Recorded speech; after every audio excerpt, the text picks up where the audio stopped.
ओम नमो भगवते वासुदेवाय। आप सभी का हमारे YouTube चैनल पर हार्दिक स्वागत है।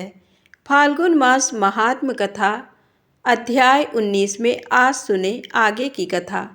कथा शुरू करें उससे पहले आप सभी से विनम्र निवेदन है, यदि आप कथा को श्रवण करते हैं तो कृपया एक लाइक अवश्य करें और चैनल को सब्सक्राइब करके मेरा हौसला बढ़ाएं। आइए कथा को श्रवण करते हैं। भगवान शिव माँ पार्वती से कहते हैं, अच्युत, अनंत और गोविंद ये ही श्रीहरि के 3 नाम हैं। जो एकाग्र चित्त हो इनके आदि में प्रणव और अंत में नमः जोड़कर ओम अच्युताय नमः, ओम अनंताय नमः तथा ओम गोविंदाय नमः इस रूप में भक्तिपूर्वक जप करता है, उसे विष, रोग और अग्नि से होने वाली मृत्यु का महान भय नहीं प्राप्त होता। जो इस 3 नाम रूपी महामंत्र का एकाग्रता पूर्वक जप करता है, उसे काल और मृत्यु से भी भय नहीं होता। फिर दूसरों से भय होने की तो बात ही क्या है। देवी, इस प्रकार मैंने 3 नामों के ही प्रभाव से विष का पान किया था। तत्पश्चात समुद्र मंथन करने पर लक्ष्मी जी की बड़ी बहन दरिद्रा देवी प्रकट हुई। वे लाल वस्त्र पहने थीं। उन्होंने देवताओं से पूछा, मेरे लिए क्या आज्ञा है। तब देवताओं ने उनसे कहा, जिनके घर में प्रतिदिन कलह होता हो वहीं हम तुम्हें रहने के लिए स्थान देते हैं। तुम अमंगल को साथ लेकर उन्हीं घरों में जा बसो जहाँ कठोर भाषण किया जाता हो, जहाँ के रहने वाले सदा झूठ बोलते हों तथा जो मलिन अंतःकरण वाले पापी संध्या के समय सोते हों, उन्हीं के घर में दुख और दरिद्रता प्रदान करती हुई तुम नित्य निवास करो। महादेवी, जो खोटी बुद्धि वाला मनुष्य पैर धोए बिना ही आचमन करता है, उस पाप परायण मानव की ही तुम सेवा करो। कलह प्रिया दरिद्रा देवी को इस प्रकार आदेश देकर संपूर्ण देवताओं ने एकाग्र चित्त हो पुनः क्षीर सागर का मंथन आरंभ किया। तब सुंदर नेत्रों वाली वारुणी देवी प्रकट हुई, जिसे नागराज अनंत ने ग्रहण किया। तदनंतर समस्त शुभ लक्षणों से सुशोभित और सब प्रकार के आभूषणों से विभूषित एक स्त्री प्रकट हुई, जिसे गरुड़ ने अपनी पत्नी बनाया। इसके बाद दिव्य अप्सराएं और महातेजस्वी गंधर्व उत्पन्न हुए, जो अत्यंत रूपवान और सूर्य, चंद्रमा तथा अग्नि के समान तेजस्वी थे। तत्पश्चात ऐरावत हाथी, उच्चैश्रवा नामक अश्व, धन्वंतरी, वैद्य, पारिजात वृक्ष और संपूर्ण कामनाओं को पूर्ण करने वाली सुरभि गौ का प्रादुर्भाव हुआ। इन सबको देवराज इंद्र ने बड़ी प्रसन्नता के साथ ग्रहण किया। इसके बाद द्वादशी को प्रातःकाल सूर्योदय होने पर संपूर्ण लोकों की अधीश्वरी कल्याणमयी भगवती महालक्ष्मी प्रकट हुई। उन्हें देखकर सब देवताओं को बड़ा हर्ष हुआ। देवलोक में दुंदुभियाँ बजने लगीं, वन देवियों फूलों की वृष्टि करने लगीं, गंधर्व राज गाने और अप्सराएं नाचने लगीं, शीतल एवं पवित्र हवा चलने लगी, सूर्य की प्रभा निर्मल हो गई, बुझी हुई अग्नियाँ जल उठीं और संपूर्ण दिशाओं में प्रसन्नता छा गई। तदनंतर क्षीर सागर से शीतल एवं अमृतमयी किरणों से युक्त चंद्रमा प्रकट हुए, जो माता लक्ष्मी के भाई और सबको सुख देने वाले हैं। वे नक्षत्रों के स्वामी और संपूर्ण जगत के मामा हैं। इसके बाद श्रीहरि की पत्नी तुलसी देवी प्रकट हुई, जो परम पवित्र और संपूर्ण विश्व को पावन बनाने वाली हैं। जगन माता तुलसी का प्रादुर्भाव श्रीहरि की पूजा के लिए ही हुआ है।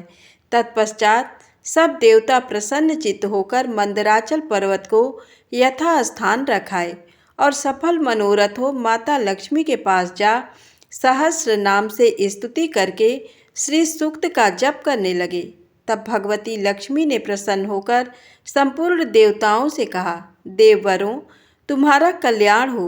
मैं तुम्हें वर देना चाहती हूँ, मुझसे मनोवांछित वर मांगो। देवता बोले, संपूर्ण लोकों के स्वामी भगवान विष्णु की प्रियतमा लक्ष्मी देवी, आप हम लोगों पर प्रसन्न हो और श्री विष्णु के वक्षस्थल में सदा निवास करें, कभी भगवान से अलग ना हो तथा तीनों लोकों का भी कभी परित्याग न करें। देवी, यही हमारे लिए श्रेष्ठ वर है। जगन माता, आपको नमस्कार है, हम आपसे यही चाहते हैं। देवताओं के ऐसा कहने पर श्री नारायण की प्रियतमा लोक माता महेश्वरी लक्ष्मी ने एवमस्तु कहकर उनकी प्रार्थना स्वीकार की।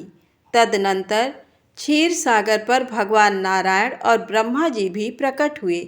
देवताओं ने जनार्दन को नमस्कार करके उनका स्तवन किया और प्रसन्न वदन हो हाथ जोड़कर कहा, सर्वेश्वर, आप अपनी प्रियतमा और महारानी लक्ष्मी देवी को, जो कभी आपसे अलग होने वाली नहीं है, जगत की रक्षा के लिए ग्रहण कीजिए। ऐसा कहकर ब्रह्मा आदि देवता और मुनियों ने नाना प्रकार के रत्नों से बने हुए बाल सूर्य के समान तेजस्वी दिव्य पीठ पर भगवान विष्णु और भगवती लक्ष्मी को बिठाया तथा नेत्रों से आनंद के आंसू बहाते हुए उन्होंने दिव्य वस्त्र, दिव्य माला, रत्नमय आभूषण एवं अप्राकृत दिव्य फलों से उन दोनों का पूजन किया।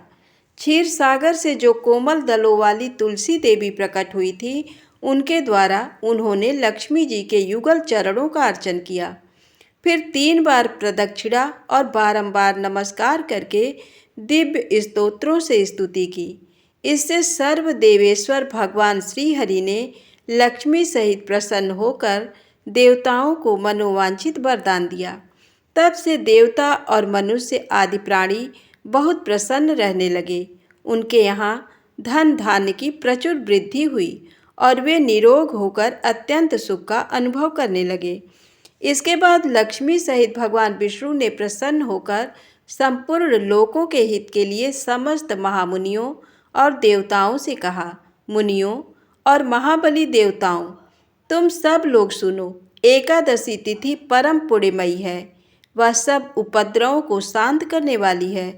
तुम लोगों ने लक्ष्मी का दर्शन पाने के लिए इस तिथि को उपवास किया है, इसलिए ये द्वादशी तिथि मुझे सदा प्रिय होगी। आज से जो लोग एकादशी को उपवास करके द्वादशी को प्रातःकाल सूर्योदय होने पर बड़ी श्रद्धा के साथ लक्ष्मी और तुलसी के साथ मेरा पूजन करेंगे, वे सब बंधनों से मुक्त होकर मेरे परम पद को प्राप्त होंगे। ऐसा कहकर सनातन परमात्मा भगवान विष्णु मुनियों के द्वारा अपनी स्तुति सुनते हुए लक्ष्मी जी के निवास स्थान क्षीर सागर में चले गए। वहाँ सूर्य के समान तेजोमय विमान पर शेष नाग की सैया के ऊपर विशाल लोचना भगवती रमा के साथ रहने लगे। वे देवताओं को दर्शन देने के लिए सदा ही वहाँ निवास करते हैं। तदनंतर सब देवता कच्छप रूपधारी सनातन भगवान का भक्तिपूर्वक पूजन करके प्रसन्न चित्त हो उनकी स्तुति करने लगे। इससे उन्हें बड़ी प्रसन्नता हुई और वे बोले, देवेश्वरों, तुम्हारे मन में जैसी इच्छा हो वैसा वर मांगो। देवता बोले, महाबली देवेश्वर, आप शेषनाग और दिग्गजों की सहायता के लिए 7 द्वीपों वाली इस पृथ्वी को अपनी पीठ पर धारण कीजिए। देवताओं की प्रार्थना सुनकर विश्व भावन भगवान ने बड़ी प्रसन्नता के साथ कहा, एवमस्तु, ऐसा ही हो। तब से उन्होंने 7 द्वीपों सहित पृथ्वी को अपनी पीठ पर धारण किया। तदनंतर महर्षियों सहित देवता, गंधर्व, दैत्य, दानव तथा मानव भगवान की आज्ञा ले अपने अपने लोक को चले गए। तब से ब्रह्मा आदि देवता, सिद्ध मनुष्य, योगी तथा मुनि श्रेष्ठ भगवान की आज्ञा मानकर बड़ी भक्ति के साथ एकादशी तिथि को उपवास और द्वादशी तिथि को भगवान का पूजन करने लगे। धन्यवाद दोस्तों। पूरी कहानी तभी समझ में आएगी जब आप अध्याय 18 की कथा को श्रवण करेंगे।